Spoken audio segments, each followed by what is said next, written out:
Hello everyone, কেমন আছেন সবাই? আশা করি ভালো আছেন। আলহামদুলিল্লাহ, আমিও ভালো আছি। দেখেন, আমি লাউ রান্না করব। এটা হচ্ছে লাউ, আমি অর্ধেক লাউ নিয়েছি এখানে। আর হচ্ছে নিচ্ছি ইলিশ মাছ। এই ইলিশ মাছটা দিয়ে আমি লাউটা ঝোল করে রান্না করব। ইলিশ মাছ দিয়ে হচ্ছে আমার লাউ রান্না। অসাধারণ লাগে ইলিশ মাছ দিয়ে লাউ রান্না, অনেক মজা একটা রান্না এবং খেতেও দুর্দান্ত মজা, অসাধারণ। তাহলে আমি কিভাবে রান্না করি আমার সাথে থাকুন, দেখতে থাকুন, কোথাও যাবেন না। আর যদি ভালো লেগে থাকে তাহলে সাবস্ক্রাইব করবেন, লাইক কমেন্ট শেয়ার করবেন, বেল বাটনটি অন করে দিবেন প্লিজ, আপনাদের কাছে অনুরোধ। তাহলে আমার সাথে থাকুন, দেখতে থাকুন। যারা সাবস্ক্রাইব করেন নাই আমার নতুন দর্শক, তাদের কাছে আমার অনুরোধ, সাবস্ক্রাইব করে আমার পাশে থাকবেন। আমিও আপনাদের পাশে আছি, সবসময় থাকবো ইনশাআল্লাহ। আর যারা করেছেন তাদেরকে অসংখ্য ধন্যবাদ। তাহলে আমার সাথে থাকুন, দেখতে থাকুন। আমি সব কাজগুলো গুছিয়ে নিয়ে আসছি। আমি যে দেখিয়েছিলাম আপনাদেরকে লাউ দিয়ে ইলিশ মাছ রান্না হবে, এটা হচ্ছে সেই লাউ। আমি লাউ কেটে ধুয়ে পরিষ্কার করে এখানে রেখেছি। তারপরে হচ্ছে এই হচ্ছে ইলিশ মাছ। দেখেন, ইলিশ মাছগুলো কেটে ধুয়ে আমি হলুদ লবণ মাখিয়ে রেখেছি। এইভাবে হলুদ লবণ মরিচ মেখে এভাবে রেখেছি কিছুক্ষণের জন্য। আমি এখন বসিয়ে দিব। তারপরে হচ্ছে এখন হচ্ছে এটা হচ্ছে কড়াই, একটা কড়াই নিয়েছি। এই কড়াইতে আমি মাছটা বসিয়ে দিব। কড়াইয়ের ভিতরে দিচ্ছি পর্যাপ্ত পরিমাণে তেল। তারপরে হচ্ছে পেঁয়াজ বাটা, শুধু পেঁয়াজ বাটা, হলুদ মরিচ লবণ দিয়ে আমি মাছটা রান্না করব। অন্য কোনো মশলা মোটেও দিব না, কারণ লাউর সাথে কোনো মশলাই যায় না এবং ইলিশ মাছের সাথে, তাহলে ইলিশ মাছের ফ্লেভারটা নষ্ট করে দিবে। তার সাথে হচ্ছে এটা হচ্ছে লাউর বিচি, লাউর খোসা, কাঁচামরিচ আমি তেল লবণ দিয়ে একদম সিদ্ধ করে ভাজা ভাজা করে নিচ্ছি। এটা হচ্ছে ভর্তা করব। আর সাথে হচ্ছে নিচ্ছি মরিচটালা, পেঁয়াজ কুচি আর চিংড়ি মাছ ভেজে নিয়েছি। এটার সাথে এটা দিয়ে আমি ভর্তা করে নিব। আর এখানে হচ্ছে আমি ইলিশ মাছের ডিম এবং কাবাব ভেজে নিয়েছি। এটা হচ্ছে মেয়ের জন্য, মেয়েকে দিব। এটা হচ্ছে রাত্রের রান্না। আমি আজকে দুপুরে রান্না করি নাই, কারণ আমার শরীরটা খুব খারাপ ছিল, তাই রান্না করতে পারি নাই। এখন রাত্রে রান্না করে নিচ্ছি। তাহলে দর্শক আমার সাথে থাকুন, দেখতে থাকুন, কোথাও যাবেন না। আমার এটা ভাজা হয়ে গিয়েছে, আমি এখন তুলে ফেলবো। এটা হচ্ছে ইলিশ মাছের ডিম এবং কাবাব, এক পিস কাবাব আমি ভেজে নিচ্ছি মেয়ের জন্য। আর সাথে মুরগির মাংস আছে। এখন মেয়েকে খাবারটা দিয়ে দিব। এটা আমার রান্না ভাজা শেষ। এখন হচ্ছে আমি চুলায় দিচ্ছি, একটা পাতিল বসিয়ে দিচ্ছি। এটার ভিতরে হচ্ছে আমি ইলিশ মাছটা বসিয়ে দিব।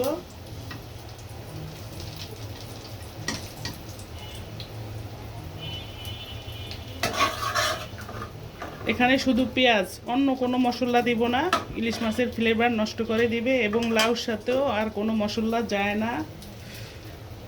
এখন আমি এখানে দিব অল্প করে একদম একটু হলুদের গুঁড়া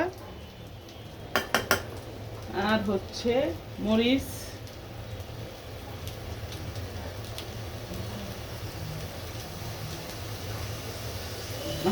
বেশি করে গেছে। এভাবে হলুদ মরিচটা আমি কষিয়ে তারপরে ইলিশ মাছটা কষিয়ে নিব। দর্শক, আমি এখন মশলাটা কষিয়ে ইলিশ মাছটা দিয়ে দিচ্ছি। ইলিশ মাছটা আমি কিছুক্ষণ কষিয়ে নিব, মশলাটা যাতে ভিতরে ঢোকে। কষিয়ে তারপরে ইলিশ মাছটা হচ্ছে তুলে ফেলে তারপর লাউটা দিব। কিছুক্ষণের জন্য আমি মাছটা কষিয়ে নিচ্ছি। এটা একটু ভাসিয়ে পানিটা দিয়ে দিচ্ছি, আর মাছটা আমি কিছুক্ষণের জন্য কষিয়ে নিচ্ছি।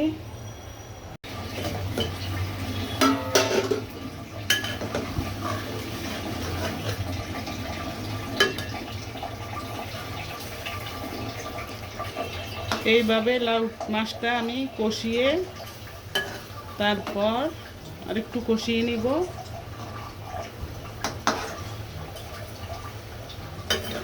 উল্টে পাল্টে দিচ্ছি। এখন হচ্ছে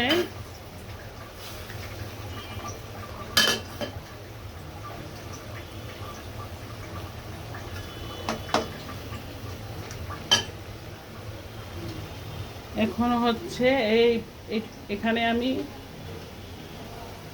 ভর্তাটা বেটে নিব।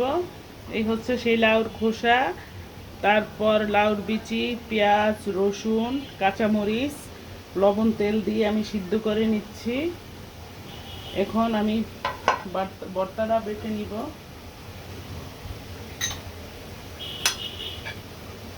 এভাবে পাটায় দিয়ে আমি ভর্তা বেটে নিব। ভর্তাটা হচ্ছে আমি চিংড়ি মাছ দিয়ে করব। এই হচ্ছে চিংড়ি মাছ, শুকনা মরিচ, আর হচ্ছে সাথে হচ্ছে রসুন আর কাঁচা পেঁয়াজ। এখন হচ্ছে আমি এইভাবে ভর্তাটা করে নিব।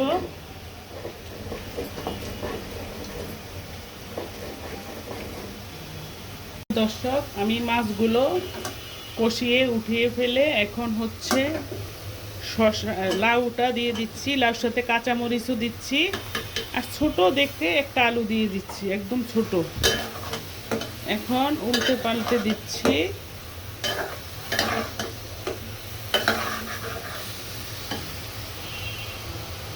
একটু লবণ দিয়ে দিচ্ছি, আমি মাছের সাথেও লবণ দিচ্ছি এবং লাউর সাথে একটু দিয়ে দিচ্ছি।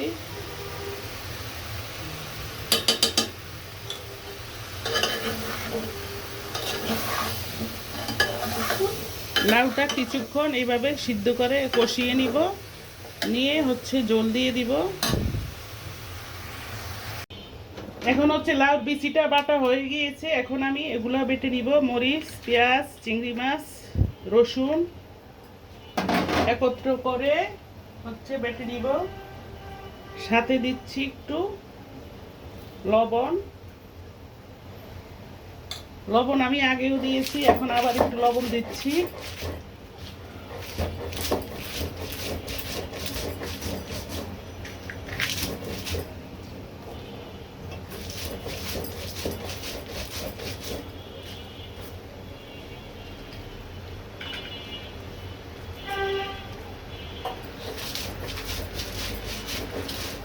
চিংড়ি মাছের পরিমাণটা সমান সমান দিতে হবে।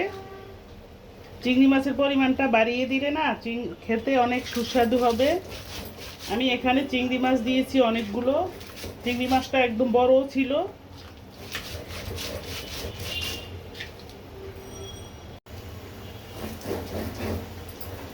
আমার ভর্তাটা বাটা সম্পূর্ণ শেষ করে নিচ্ছি। এখন হচ্ছে উঠিয়ে ফেলে ভর্তাটা এখন বাটা হয়ে গিয়েছে। এখন আমি ভর্তাটা উঠিয়ে ফেলতেছি। এই হচ্ছে আমার সেই চিংড়ি মাছ দিয়ে ভর্তা। এখানে হচ্ছে আমি একটু সরিষার তেল দিয়ে দিচ্ছি। যে কোনো ভর্তার সাথে সরিষার তেলটা দিলে ভর্তার স্বাদটা অনেক বেড়ে যায়, খেতেও অনেক ভালো লাগে।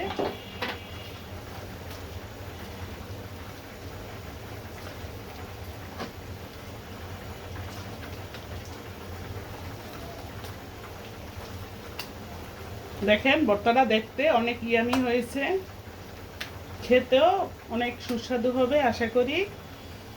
দেখেন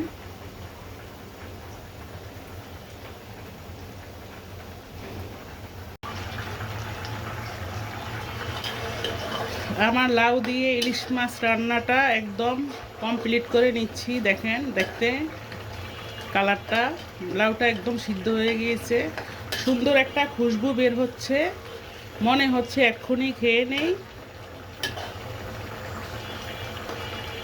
লবণ সব কিছু ঠিকঠাক হয়েছে, আমি চেকে দেখে নিয়েছি। আমার রান্নাটা শেষ,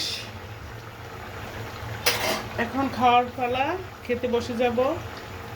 তাহলে সাথে থাকুন, কোথাও যাব। প্রিয় দর্শক, আমার মাছ রান্না শেষ করে নিয়ে আমি টেবিলে চলে আসলাম। এই হচ্ছে আমার লাউ দিয়ে ইলিশ মাছ রান্না। লাউ দিয়ে কিন্তু ইলিশ মাছ খেতে দুর্দান্ত মজা। লাউটা একটা ভালো সবজি, এটা স্বাস্থ্যের জন্য অনেক ভালো, অনেক উপকারিতা স্বাস্থ্যের জন্য। এটা খাবেন, সব সময় খাওয়ার চেষ্টা করবেন। সবজি তো এমনিতেই ভালো, তারপরে হচ্ছে লাউটা অনেক ভালো, অনেক। তারপরে হচ্ছে এখানে সেই ডিম ভাজা আর কাবাব ভাজা, আর এটা হচ্ছে ভর্তা। সেই লাউর খোসা বিচি চিংড়ি মাছ দিয়ে যে আমি ভর্তাটা করে নিচ্ছি, এটা সেটা। এ হচ্ছে আমার আজকের মেনু। সাথে মুরগির মাংস আছে, মুরগিটা বাচ্চারা খাবে, আমি টেবিলে আনি নাই। এটা হচ্ছে আমার, আমি এখন খেতে বসেছি। ভর্তাটা দিয়ে আগে খাবো, তারপরে হচ্ছে মাছ। দর্শক, আমি এখানে ভিডিওটা শেষ করছি, আমার সাথে থাকুন। ভিডিওটা এখানে, সরি ভুল হয়ে গিয়েছে, আমি ভিডিওটা এখানেই শেষ করছি। সবাই ভালো থাকুন, সুন্দর থাকুন, আল্লাহ পাক ভালো রাখুন। আল্লাহ হাফেজ।